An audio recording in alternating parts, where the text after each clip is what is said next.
জমিদার বাড়ির ভেতরে তুষার উত্তর দিল, আমার সাথে কি কথা থাকতে পারে তাদের? পাল্টা প্রশ্ন করলো ও। ভয়ের কিছু নেই, একটু হাসলো ও। আসলে আমরা সবাই মিলে একটা সিদ্ধান্ত নিতে চাই। কিছুটা কৌতূহলী হয়েই তুষারের পেছনে হেঁটে জমিদার বাড়িতে ঢুকলো জিতু। ফটক দরজা পেরিয়ে উঠানে আসতেই হ্যারিকেনের আলোতে ওর চোখে পড়ল কারুকার্য করা দেয়ালের বিভিন্ন নকশা ও আলপনা। উঠান পার হলেই 3টা কক্ষ, সেগুলোর দরজা অবশ্য খোলা, অর্থাৎ ভেতরে গিয়ে দেখা যাবে। কিন্তু মারুফ, মারিয়া, রাফসান অন্য একটা কক্ষের সামনে দাঁড়ানো। সে রুমের দরজায় তালা ঝুলছে।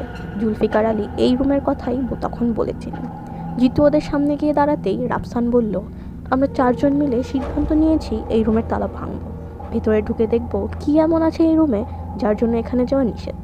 ভৌতিক বাড়িতে এসে যদি অ্যাডভেঞ্চারই না করি তাহলে তো লাভের লাভ কিছুই হবে না। তুমি কি আমাদের সাথে থাকবে? জিতু রাফসানের কথা শুনে বলল, কিন্তু এতে যদি আমাদের কোনো ক্ষতি হয়? তাছাড়া জুলফিকার সাহেব যদি দেখে ফেলেন তাহলে তো রেগে যেতে পারেন।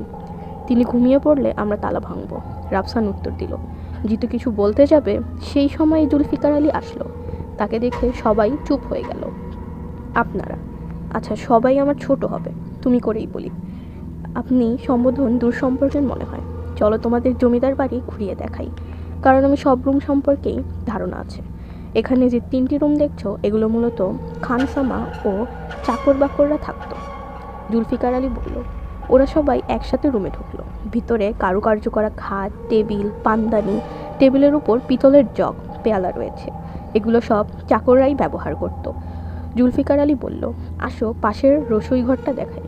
রান্নাবান্না এখানে হলেও জমিদার খাওয়া দাওয়া করতেন 2 তলায়, সেখানে বিশাল ডাইনিং টেবিল রয়েছে। ওরা নিচতলার 3টা রুমই ঘুরে ঘুরে দেখলো। হ্যারিকেনের আলোতে পুরনো জমিদার বাড়িতে হাঁটতে সবারই কিছুটা হলেও গা ছমছম করছে। অবশ্য এরকম অনুভূতি পাওয়ার জন্যই তো ওরা এখানে এসেছে। কিছুক্ষণ পর জুলফিকার আলী বলল, তোমরা ঘুরে দেখো, আমি চাই। আমার আবার তাড়াতাড়ি ঘুমানোর অভ্যাস, তবে কোনো সমস্যা হলে আমাকে অবশ্যই ডাকবে। রাফসান সাথে সাথে বলে উঠল, ঠিক আছে, আপনি গিয়ে শুয়ে পড়ুন, কোনো প্রয়োজন হলে আপনাকে আমরা জানাবো। জুলফিকার আলী জমিদার বাড়ি থেকে বের হয়ে গেলেন। তুষার তার পেছনে পেছনে দরজা পর্যন্ত গেল। জুলফিকার আলী নিজের ঘরে পৌঁছানোর আগ পর্যন্ত ও দাঁড়িয়ে থাকলো। তারপর দ্রুত ছুটে এসে বলল, জুলফিকার সাহেব ঘরে ঢুকে গেছেন, এবার আমরা আমাদের কাজ করতে পারি। মারুফ বলল, এখন না, তালা ভাঙার শব্দ শুনে তিনি চলে আসতে পারবেন। আমাদের কিছুক্ষণ অপেক্ষা করা উচিত। তিনি ঘুমিয়ে পড়লে আমরা তালা ভাঙব। সবাই ওর কথায় সায় জানালো। জিতু বলল, তাহলে আমি বড় কিছুক্ষণ গোরস্থান থেকে ঘুরে আসি, ওই দিকটা বেশি টানছে আমাকে। রাফসানোর কথা শুনে বলল, আমরাও গোরস্থান থেকে ঘুরে আসি। জুলফিকার সাহেব ঘুমানোর আগ পর্যন্ত আমরা ওখানেই থাকবো। ওরা 5জন একসাথে গোরস্থানের দিকে রওনা হলো।